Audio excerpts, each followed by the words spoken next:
कृपा करो मुझ ऊपरे सुख निधि सहजानंद।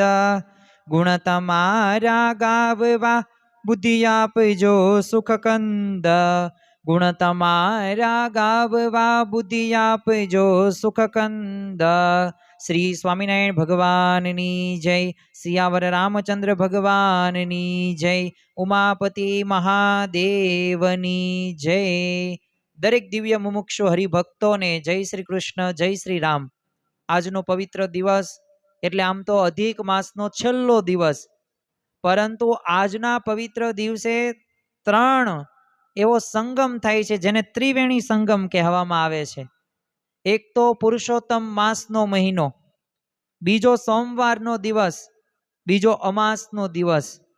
આમ તો દર 3 વર્ષે આવતો અધિક માસ કે જે હિન્દુ ધર્મની અંદર જેને આપણે પુરુષોત્તમ માસ કહેવામાં આવે છે, અને આપણે આખા મહિનાઓ દરમિયાન નવધા ભક્તિની અંદર આપણે કથા શ્રવણ હોય, દાન હોય, દક્ષિણા હોય, કે પછી ભક્તિ હોય, તપ હોય, વ્રત હોય, ભજન હોય, એ બધુંય તે આપણે કર્યું હશે. પરંતુ જો આ પુરુષોત્તમ માસ દરમિયાન જો ન કર્યું હોય, તો જો આજના દિવસે પણ આપણે જો થોડીક એવી નાની અમથી એવી વિધિ જો કરવામાં આવે, અથવા તો આ કથા શ્રવણ કે મહિમા પણ જો આપણા જીવનની અંદર આત્મસાત થઈ જાય અને એવી રીતે જીવન જીવીએ, તો પણ ઘણું બધું એ આપણને પુણ્ય પ્રાપ્ત થતું જોવા મળે છે. આમ તો આ વખતે કેમ ત્રિવેણી સંગમનો દુર્લભ યોગ કઈ રીતે? તો અધિક માસ છે, એમાંય જેઠ માસ, એમાંય સોમવાર, અને પાછો અમાસનો અદ્ભુત એ દિવસ છે. તો ખરેખર તો આમ તો જ્યોતિષીય ગણતરી મુજબ આવો ઐતિહાસિક જે યોગ રહ્યો ને 5300 વર્ષથી વધુ વર્ષો બાદ રચાઈ રહ્યો છે. અને માનવ જીવનની અંદર એ વારંવાર પાછો આ નથી આવતો. અને ખરેખર અમાસની આ તિથિ વિશેષ રૂપથી આ પિતૃઓનો પણ એક સમર્પિત હોય છે. અને મનુષ્ય દેહ અત્યંત દુર્લભ છે. ભાગવત કહે છે દુર્લભો માનુષો દેહો. દુર્લભ એવો આ મનુષ્ય દેહ પ્રાપ્ત થયો છે. તો જો આ શરીરનો ઉપયોગ આપણે ભગવાનને રાજી કરવા, તો આવા દુર્લભ અવસરનો લાભ લેવા માટે જ કરવો જોઈએ. એ જ આપણો મનુષ્ય જન્મનો એ મુખ્ય હેતુ છે. થોડીક આપણે જ્યોતિષીય ગણતરી વિશે પણ વાત કરીએ, શુભ પંચાંગની પણ વાતો કરીએ. અને આજના દિવસે આપણે એવી ખરેખર વ્રત અને પ્રેરક કથાની વાત કરવી છે કે જે કથા સાંભળીને આપણને ખ્યાલ આવશે કે ખરેખર આપણે કેવી રીતે જીવન જીવવાનું છે, કેવો આપણે ભાવ રાખવાનો છે. તો આમ તો જો અમાસનો પ્રારંભ તો આજે જ તે 14 જૂન 2026 બપોરે 12:19 શરૂ થઈ ગયો. હવે આ અમાસની પૂર્ણાહુતિ ક્યારે થશે? તો 15 જૂન 2016 8:23 વાગ્યા સુધી. બસ ત્યાં સુધી આ આખો પવિત્ર આ દિવસ છે. એટલે હજી પણ આપણે કંઈ દિવસ આખો પસાર થયો નથી. હજી 24 કલાક પસાર થઈ નથી. હજી તો 3 થી 3.5 કલાક પસાર થઈશ. તો જો આ સમયગાળા દરમિયાન જો આપણે પૂજા પાઠ કરીશું, આપણા જીવનની અંદર આપણે કથા શ્રવણ આ સમયની અંદર કરશું, તો ગ્રહ દોષો નિવારી શકાય. વિશેષ પુણ્યની પણ પ્રાપ્તિ થાય છે. શા માટે હું કહું છું? કારણ કે શુભ પંચાંગની અંદર એ કહેવામાં આવ્યું છે કે ભગવાન સૂર્યદેવ પોતે વૃષભ રાશિમાંથી નીકળીને એક મિથુન રાશિમાં પ્રવેશ કરી રહ્યા છે. એટલે તમે સૂર્યનું ગોચર ને એક સંક્રાંતિ પણ જવાબદાર છે. બીજું, જેમ મકર સંક્રાંતિનું વિશેષ જેમ મહત્વ છે, તેમ આ વખતે છે ને રચાતો આ મિથુન સંક્રાંતિનો યોગ રહ્યો ને એ પણ અત્યંત દુર્લભ અને ફળદાયી માનવામાં આવે છે. અને આ દિવસે જો આપણે સવાર્થ સિદ્ધિ યોગનું નિર્માણ એ થયું છે, એટલે કરેલા શુભ કાર્યો હોય, સંકલ્પો હોય, એ અવશ્ય સિદ્ધ થશે. અને અમૃત સિદ્ધિ યોગ પણ આજે જો બની રહ્યો છે, તો જ્યોતિષ શાસ્ત્રમાં આ બંને યોગોનું એક સાથે મળવું ને અત્યંત શુભ અને કલ્યાણકારી પણ માનવામાં આવે છે. તો આ જ્યોતિષે થોડીક ગણતરી થઈ જેના આધારે કેમ આજનો દિવસ એ ત્રિવેણી સંગમ છે, તો એના આધારે આપણે કહી શકીએ. બીજી થોડીક આપણે વિધિઓની વાત કરીએ કે આજના દિવસે આપણે શું કરવું જોઈએ. તો આમ તો 3 એવી વિધિની વાત કરીએ આપણે. પ્રથમ તો વિધિની વાત કરીશું તો પવિત્ર તીર્થ સ્થાન અને જળનો મહિમા આપણા શાસ્ત્રોની અંદર વર્ણન કરવામાં આવ્યો છે. તો પ્રથમ તો આપણે એક સ્થાન પસંદગીમાં ધ્યાન રાખીએ કે ગંગાજી જેવી પવિત્ર નદીઓ હોય, એ કે ગામની સ્થાનિક નદીઓ હોય કે સમુદ્રમાં સ્નાન કરતો હોય, એ તો બધી નદીઓ પવિત્ર જ ગણી શકાય. તો એ સ્થાનની આપણે પ્રથમ પસંદગી, કે પછી સ્થાનિક નદી હોય, ઘરમાં સ્નાન કરતી વખતે તે મનમાં છે ને ગંગાજીનો પવિત્ર ભાવ રાખીને સ્નાન કરવાનો છે. આપણે આજે કંઈક ગંગા ત્યાં કિનારે પહોંચીને જ જવાનું, તો એવો ભાવ રાખીશું ને તોય સમાન ફળ આપણને પ્રાપ્ત થાય છે. અને ભગવાન તો ભાવના જ ભૂખ્યા છે. એ તમે ભાવથી કરેલું નાનું અમથું પણ કર્મ હોય ને, જો તાંદુલ ભાવથી જ તે એ સુદામાએ શ્રી કૃષ્ણ ભગવાને આપેલા હતા, તો એટલે જો શ્રી કૃષ્ણ ભગવાન રાજી થઈ ગયા. બીજું એક સ્થાન માત્ર એ શરીરને ચોખ્ખું નથી કરતું, પરંતુ સાચા ભાવથી કરેલું તીર્થ સ્થાન છે ને મનમાં અહંકાર અને પાપોને ધોઈને પણ આત્માને શુદ્ધ કરે છે. એટલે આપણે શુદ્ધિ છે ને સ્નાન શુદ્ધિ સાથે મનની તે હૃદયની પણ એ શુદ્ધિ પવિત્રતા કરવાની. અને સ્નાન કર્યા પછી ભગવાન સ્મરણ તપશ્ચર્યા કરીએ, આપણે ઈષ્ટદેવનો મંત્રનો આપણે શ્રદ્ધાપૂર્વક જાપ કરીએ, તો એ અત્યંત આવશ્યક છે. તો પ્રથમ તો આપણે આ જળનો મહત્વ, પવિત્ર તીર્થ સ્થાનનું મહત્વ, તો આ પ્રથમ વિધિ છે જે આપણે ઘર બેઠા પણ કરી શકીએ, પણ ભાવ અગત્યનો છે. બીજી આપણે એક વિધિની વાત કરીએ તો પીપળાના વૃક્ષની પૂજા. ત્રિદેવનો જો ત્યાં વાસ હોય છે. પીપળો હોય તો તમે જો મૂળ ભાગ હોય જમીનની અંદર જે છે દેખાય નહીં, એના ઉપર જ પીપળો ટકેલો છે, તો ત્યાં સ્વયં ભગવાન શ્રી હરિ નારાયણનો વાસ છે. પછી જે મધ્ય ભાગ છે જેને થળ કહેવામાં આવે, સ્થળ કહેવામાં આવે છે, તો એ દેવાધિદેવ મહાદેવ એટલે કે શિવજીનો કાયમી વાસ ત્યાં હોય છે. અને જે ઉપલો ભાગ છે પણ ટોચ ઉપર, તો એ સૃષ્ટિના સર્જનાર એવા બ્રહ્માજી ત્યાં બિરાજમાન છે. આવી રીતે પીપળાના વૃક્ષની પૂજા કરવાથી ત્રિદેવનો પણ ત્યાં વાસ હોય છે ને એમની પૂજા થઈ જાય છે. અને સનાતન ધર્મમાં તો પીપળાના વૃક્ષને માત્ર એક ઝાડ નથી કીધો, પરંતુ સ્વયં ભગવાનનું પ્રતીક માનવામાં આવે છે. અને આજે સોમવતી અમાસના દિવસે જો આપણે પીપળાના વૃક્ષને ભાવપૂર્વક જો જળ ચડાવવામાં આવે ને, તો ત્રણેય દેવોની એક સાથે કૃપા એ પ્રાપ્ત થાય છે. ભલે નાનો ઉપાય આપણે કરીએ પણ મોટું ફળ પ્રાપ્ત થાય છે. કારણ કે વૈદિક સંસ્કૃતિ પ્રમાણે પીપળાને પાણી આપવાથી આપણા પૂર્વજોની સિદ્ધિ મુક્તિ થાય છે, અને પિતૃદોષ હોય ને એ પણ શાંત થાય છે. તો ભલે અત્યંત સામાન્ય એક નાની દેખાતી ક્રિયા હોય, પણ બહુ મોટું એ કાર્ય સિદ્ધ થાય છે. તો આપણી આજુબાજુ મંદિરોની અંદર શિવજીનું મંદિર હોય, હનુમાનજીનું મંદિર હોય, તો ત્યાં પીપળો અવશ્ય હશે. તો ત્યાં આપણે જળ ચડાવીએ, અભિષેક કરીએ, કે જેથી ત્રણેય દેવની કૃપા આપણા ઉપર વરસે. પછી એક આપણે કરી શકીએ તૃતીય વિધિની અંદર દાન પુણ્ય અને બ્રહ્મ ભોજન ગૌ સેવા. તો આપણી પરિસ્થિતિ સારી હોય, ફૂલ નહીં તો ફૂલની પાંખડી. તો સોમવતી આજે અમાસનો દિવસ છે, તો ગાયોની સેવા કરવી, એમનું લીલું ઘાસ ખવડાવવું મહાપુણ્ય ગણવામાં આવે છે. બીજું, યોગ્ય બ્રાહ્મણો હોય, સંતો મહંતોને આપણે આમંત્રણ આપીને રસોઈ બનાવીને એમને જમાડવા જોઈએ, તો જો અક્ષય પુણ્યની પણ પ્રાપ્તિ થાય છે. અને જો ગૃહસ્થ ધર્મનું પાલન કરતા એ જે મનુષ્યો છે ને, પોતાની ક્ષમતા મુજબ દાન કરવું, આનાથી તન મન ધન છે ને ત્રણેય પવિત્ર થાય છે અને શુદ્ધ લક્ષ્મી થાય છે. તો બીજું ગૃહસ્થ ધર્મનું એક શ્રેષ્ઠ પાલન છે. સંતોને જમાડીને દાન આપીને આપણે સાચા અર્થમાં ભગવાન અને મહાપુરુષોના આશીર્વાદથી બહુ મોટી કમાણી કરી શકીએ છીએ, અને એ જ જીવનમાં સુખી થવાનો સાચો માર્ગ પણ છે. તો આ આપણે કરી શકીએ. અને બીજો એક વિશેષ ઉપાય આપણે કરી શકીએ. તમે જો ભગવાન શિવજીને માનતા હોય, કે ભગવાન રામને માનતા હોય, ભગવાન શ્રી કૃષ્ણ ભગવાનને માનતા હોય, કે ભગવાન સ્વામિનારાયણને માનતા હોય, તો દરેક ધર્મ, દરેક સંપ્રદાયની પોતપોતાના નિયમ ધર્મયુક્ત એમનું જીવન હોય છે. તો એ પ્રમાણે તમે શિવ પાર્વતી પૂજા મંત્ર જાપનો પણ મહિમા આજના દિવસે છે.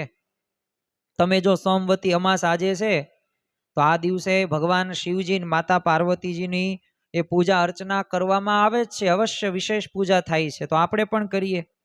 દાંપત્ય જીવનની અંદર તે પ્રશ્નો આવે જ છે.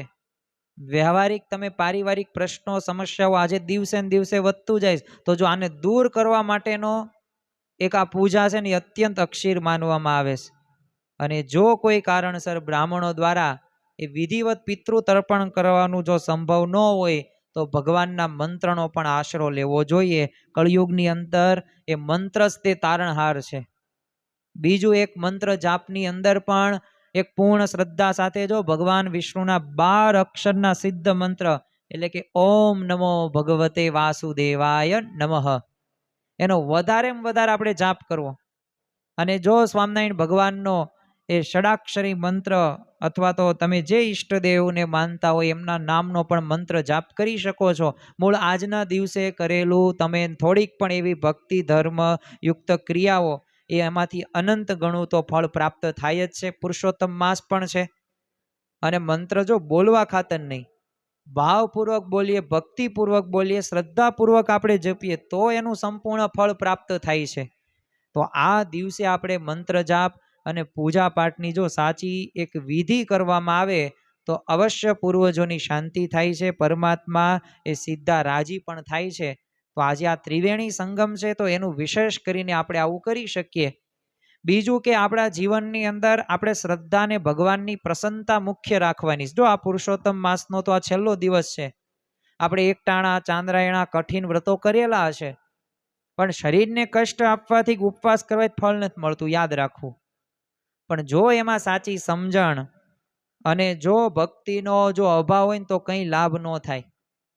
કાર્ય પાછળનો સાચો હેતુ કયો દેખાડો છે તો એમ નહીં, ભગવાનને રાજી કરવાનો હેતુ રાખવાનો છે. આપણે જે જે ધાર્મિક કાર્યો કરીએ તો ત્યારે એ પૂર્ણ અને ફળદાયી ક્યારે બને કે જ્યારે એના મધ્યની અંદર ભગવાન હોય, એની સાથેનો અતૂટ વિશ્વાસ હોય. તમે ગમે એટલા તપ જપ વ્રત કરવામાં આવે પણ જો ભગવાનની પ્રસન્નતા ન થાય તો બધું નકામું સાબિત થઈ જાય. તો જો ધર્મમાં એક જ શરત છે, તમારું હૃદય ભક્તિ અને શ્રદ્ધાથી ભરેલું હોવું જોઈએ. જો એ હોય ને તો થઈ જાય બધુંય કામ. આપણે એક પ્રેરક કથાની વાત કરીએ કે જેના આધારે આપણે આજના દિવસે એટલું તો યાદ રાખવાનું જ છે. કારણ કે જો આ પ્રેરક કથા એ આપણા જીવનની અંદર એક નવી દિશા આપશે, નવું માર્ગદર્શન આપશે અને આપણે શું કરવાનું છે તો એનું પણ તાદ્રશ્ય વર્ણન એ આ કથાના આધારે આપણે સમજવા મળશે. આ સંવાદ કોનો છે તો દેવાના દેવ એટલે કે મહાદેવ. આ મહાદેવ અને પાર્વતીજી વચ્ચેનો એક સંવાદ છે. અને આ સંવાદને પૌરાણિક જે વાત રહીને એ ખરેખર આપણા હૃદયની અંદર એક આપણા શાંતિ કરશે, સારી એવી ભાવનાઓ પણ જાગૃત કરશે. તો આજના દિવસે આપણે ખાસ સાંભળીએ અને શું આપણા જીવન પર્યંત સુધી આપણે સમજવાનું. તો હવે ગંગા કિનારે ભ્રમણ કરતા છે ને શિવજીએ માતા પાર્વતીના ગંગા સ્નાનનો બધો મહિમા સમજાવતા અને કીધું કે સતી આ ગંગાજીના છે ને માં જે સ્નાન કરે ને એને બધાય પાપમાં જ મુક્ત થઈ જાય. એટલે શિવજી આવું ભારપૂર્વક કીધું ને એટલે ગંગાના પવિત્ર જળમાં બધી ડૂબકી લગાવ્યા પછી મનુષ્યને કોઈ પાપ વળગતું નથી, બધા દોષના નાશ પામે છે. આવો બધો મહિમા કીધો. આવો મહિમા છે ને પાર્વતીજીએ સાંભળ્યો એટલે એમના મનની અંદર છે ને પ્રશ્નો થાય અને પ્રશ્ન પૂછ્યો તે કે દેવ આ જો ગંગા સ્નાનમાં એટલું બધું સરળ હોય સ્નાન કરવાનું, તો રોજ તો લાખો માણસો ગંગામાં સ્નાન કરે તો પછી બધાય કેમ પાપ મુક્ત કેમ નથી થતા? વાત પણ સાચી છે કે આપણે ત્યાં અધિક માસ દર 3 વર્ષે આવે છે તો આપણે કથા શ્રવણ કરી હોય કે તપ વ્રત કર્યા હોય, જપ કર્યા હોય, અત્યાર સુધી આપણે બધું કરીએ જ છીએ, એકાદશીનું વ્રત કરીએ છીએ. અને પ્રશ્ન પણ સાચો જ હતો. એટલે માતા પાર્વતીનો આ વાસ્તવિક પ્રશ્ન એ હતો એટલે એ સાંભળીને કીધું કે તમારી વાત સાચી, પરંતુ જો માનવ જાતની છે ને એક સાચી પરિસ્થિતિને સમજવા અને જ્ઞાન આપવા માટે એ જરૂરી છે કે એમના જીવનની અંદર એવી હૃદયની ભાવના હોય. એટલે હવે સચોટ ઉત્તર એમ થયો નહીં. એટલે પાપ મુક્ત થવા માટે જો આ માત્ર પાણીમાં ડૂબકી મારવી પૂરતી નથી, પણ દુનિયાની કોઈ પણ કિંમતી વસ્તુ મેળવવા છે ને જેમ નિયમો હોય ને એમ ગંગા સ્નાનનું ફળ મેળવવા માટે પણ એક અતિ મહત્વની શરત હોય છે.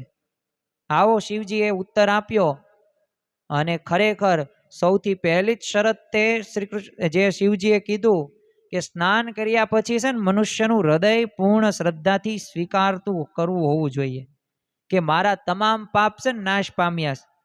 મહિના દરમિયાન અધિક માસમાં કથા શ્રવણ કર્યું અને હજી પ્રશ્ન થતા હોય કે મારા જીવનમાં એવા સુધારા થશે, તો એમ કઈ સુધારા ન થાય.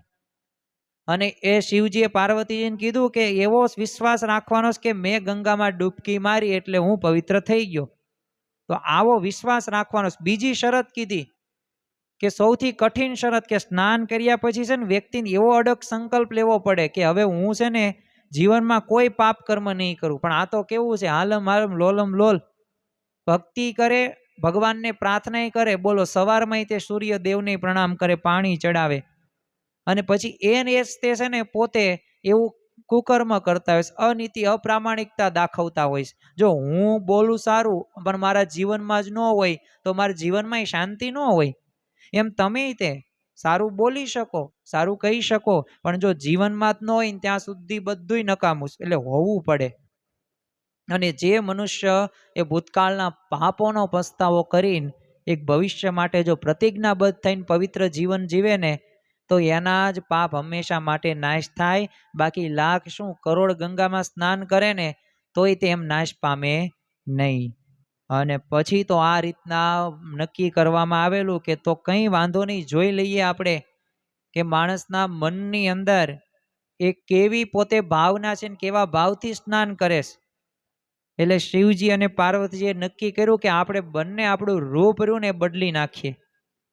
અને ગંગાજીનો જ્યાં પ્રવાસ શરૂ હતો ત્યાં માત્ર 20 હાથ દૂર હવે સાક્ષાત મહાદેવ શિવજીએ સાવ કંગાળ વૃદ્ધ રોગિષ્ઠ માણસનું રૂપ લઈ લીધું, હાથમાં લાકડીને એવો પહેરવેશ, અને પોતે ખાડામાં પડી ગયા. ત્યાંથી ગંગા દૂર ખાલી 20 હાથ જ દૂર હતી, અને એ માયાવી ખાડામાં પડી ગયા. અને પછી તો માતા પાર્વતીજીએ તે રૂપના અંબાર સમાન એક અત્યંત પોતે સુંદર યુવાન સ્ત્રીનું રૂપ ધારણ કર્યું અને ખાડાની બહાર ઊભા રહ્યા. હવે આ લીલાનો ઉદ્દેશ એ જ સમજાવવાનો હતો કે મનુષ્ય છે ને ધાર્મિક ક્રિયાઓ તો ઘણી બધી કરે, પરંતુ જો સાચું જ્ઞાન ને શ્રદ્ધા કેટલા પ્રાપ્ત કરે. તો યુવાન સ્ત્રીના રૂપમાં પાર્વતીજીએ ત્યાંથી પસાર થતા બધા ગંગા સ્નાન કરીને બધા આવતા હતા. એટલે લોકોને બે હાથ જોડીને પોતે કહેવા લાગે કે દયા કરો, મારા પતિ છે ને ખાડામાં પડી ગયા છે, એમને બહાર કાઢવા મદદ કરો. આવી પોતે મદદની એક ભીખ માગે પાર્વતીજી એ બધા વ્યક્તિઓ, લોકો જે ગંગામાં સ્નાન કરીને આવ્યા. એટલે લોકોનો પ્રતિભાવ કેવો હતો, જે ગંગા સ્નાન કરીને આવતા હતા તો મોટા ભાગના લોકો તો યુવાન સ્ત્રીના આક્રંદને સાંભળીને છે ને અનદેખું કરતા, એટલે ત્યાંથી સીધા આગળ જ વધી જતા. કંઈ એવી ભાવના નહીં કે આપણે મદદ કરીએ. જો આપણે પણ જ્યારે કોઈક રોડ રસ્તા ઉપર એક્સિડન્ટ થાય ને ત્યારે જો આપણે વિડીયો ઉતારતા હોય તો જો દયા ન કહેવાય, એને આસુરી વૃત્તિ કહેવાય. કોઈકનું ખરાબ થતું હોય ને તો આપણે રાજી થઈએ તો એ ખરેખર આપણે ધર્મવાન નીતિવાન ન કહેવાય. એને બળતરા થવી પડે આપણને કે આવું કેમ એની સાથે થયું, ભગવાન સારું કરશે, એની થાય એટલી મદદ કરીએ આપણે. અમુક તો સ્વાર્થ અને કટાક્ષ પણ કરે. ઘણા બધા લોકો મદદ કરવાને બદલે કટાક્ષ શું કરે, તો આટલી યુવાન છે તો આ વૃદ્ધ સાથે શું રહીશ, અમારી સાથે ચાલો. અને જ્યારે કોઈક ભલો માણસ એ દયા ખાઈને પોતે ઘણી વખત એ કાંઈ પણ પ્રકારનો રિસ્પોન્સ પણ એક હતો કે જે પોતે હાથ લંબાયો એક દયાવાળા માણસે, એના હૃદયની અંદર દયા હતી. અને એ પોતે કીધું, શિવજીએ ચેતવણી આપી, જો મને તું અટતા પહેલા તું વિચાર લેજે, જો તારામાં લેશ માત્ર પણ પાપ હશે ને તો તું અહીંયા ને અહીંયા બળીને ભસ્મ થઈ જઈશ. શિવજી આવું કીધું અને પાછા હટવાઈને વાત કરીને ભસ્મ થવાનો ભય તો હોય જ તે. એટલે પોતાના તે હમણાં ગંગામાં સ્નાન કર્યું હતું તો એ લોકોને જો પોતાના પાપ મુક્ત હોવા છતાંય વિશ્વાસ નહોતો. એટલે ઘણા બધા મદદનો આમ દયા ખાઈને આમ હાથ લંબાવે પણ પાછા ડરથી છે ને પાછા હટી જાય. જ્યારે વિષ્ણુ ભગવાન આ જે શિવજીનું જેવું સાંભળીને, આવું વાક્ય સાંભળીને તરત તે પાછા હટ કરી નાખે. આખો દિવસ પસાર થયો, સવારથી સાંજ સુધી. હવે ગંગામાં સ્નાન કરીને હજારો લોકો ત્યાં જ પસાર થયા, પણ ડરના કારણે કોઈ ખાડામાં વૃદ્ધને બહાર ન કાઢે. છેક સાંજના સમયે હવે ગંગાજીમાં સ્નાન કરીને એક વિરક્ત સાધુ મહાત્મા ત્યાં જ પસાર થાય. સતીનું તો કરુણ આક્રંદ સાંભળીને મહાત્માનું હૃદય પીગળી જાય. અને સંત હોય ને એ તો સાચા હૃદયથી એ બધાની મદદ જ કરે છે. એટલે જ એને અગરબત્તીની ઉપમા આપવામાં આવી. જેમ અગરબત્તી પોતે સળગે અને આખા ઘરને સુવાસ આપે, એમ એવા સંતોનું હૃદય એવું હોય છે. એટલે તરત મદદ કરવા માટે ખાડાની નજીક જાય. મુખમાં તો નારાયણ નારાયણ નામ હતું, અતૂટ શ્રદ્ધા પણ મહાત્મા પાસે હતું. અને ખરેખર એમને ગંગા સ્નાન કરીને પોતે આવેલા. પણ જ્યારે એવું કીધું, ભયની વાત કરી શિવજીએ કે જો તું વિચાર કરજે, તારા પાપ નહીં હોય ને તો જ તું બચી શકીશ, તું મને બચાવી શકીશ, બાકી તો તું અહીંને ભસ્મ થઈ જાય, એટલે તું રહેવા દે. પણ જેવો હાથ હોય તરત તે જ શરત દોહરાઈ નાખી શિવજીએ. એટલે મહાત્માજી ડર્યા જ નહીં, હસતા હસતા શું કે મારામાં ભૂતકાળમાં ભલે ગમે એટલા પાપ રહ્યા હોય, પણ અત્યારે જ છે ને ગંગા મૈયામાં સ્નાન કરીને આવ્યો છું, એટલે મને પૂર્ણ વિશ્વાસ છે કે ગંગા જળથી મારા તમામ પાપોનો સંપૂર્ણ નાશ થઈ ગયો છે. એટલે તમે એની ઉપાધિ ન કરો, હું ભલે ભસ્મ થઈ જાઉં. અને આવી રીતના જો આ સાધુ મહાત્મા પાસે એક અભેદ કવચ હતું, જે વિશ્વાસનું હતું, નામ સ્મરણનું હતું. જો પોતે રસ્તામાં આવતા તે એ કોઈ પાપ થયો છે ને તો એમના મુખની અંદર તો નિરંતર પરમાત્માનું જ નામ સ્મરણ શરૂ હતું, અને પાછું નિસ્વાર્થ કર્મ હતું. અને હજી તો મારા પગ નીચે જ ગંગાજીને પવિત્ર પાણી રહ્યું હતું ને, એટલે જ તે હવે મારા પાપનો કોઈ અંશ બચ્યો નથી, એટલે તમે એ ચિંતા ન કરો. અને પૂર્ણ આત્મવિશ્વાસ, પાપ મુક્ત હોવાની દ્રઢ શ્રદ્ધા સાથે એ મહાત્માએ પછી હાથ લંબાવ્યો. વૃદ્ધ રૂપી એ શિવજીને પણ ખાડામાંથી બહાર કાઢે છે, અને બહાર આવતા જ તે ભગવાન શિવજી અને માતા પાર્વતીજીએ પોતાની માયા સમેટી લીધી. આખું એમને જે આ રચના કરી હતી માયાવી નગ્ન ખાડો હોય પોતાનું રૂપ, એ પછી તો સાચા દિવ્ય રૂપમાં પોતે પ્રગટ થયા, મહાત્માને દર્શન પણ આપે છે.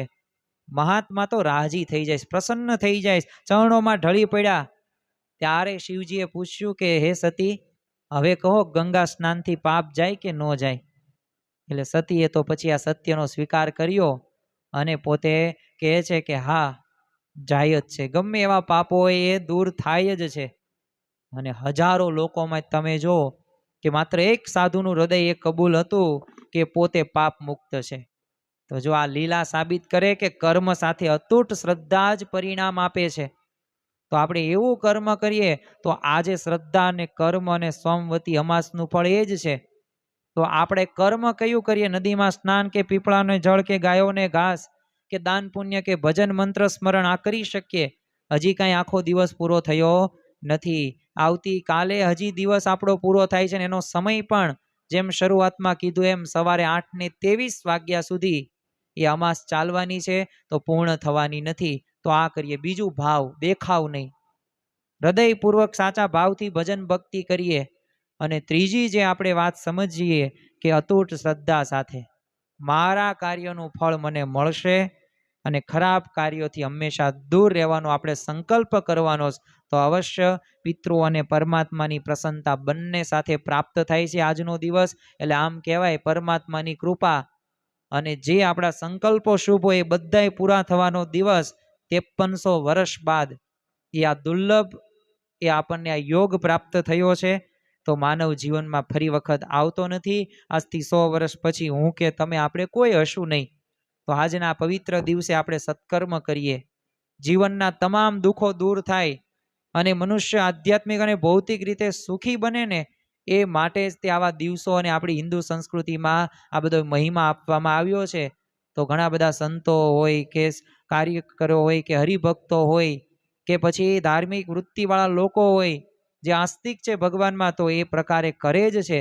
તો આપણા જીવનની અંદર આ જે ત્રિવેણી સંગમ થયો છે, તો આ ત્રિવેણી સંગમને આપણે વધાવી લઈએ. હજી પણ આપણી પાસે સમય છે, સમય ગયો નથી. તો મન કર્મ વચનથી આપણે ભજન ભક્તિ કરીએ, એ જ આજના દિવસે પ્રાર્થના. શ્રી સ્વામિનારાયણ ભગવાનની જય.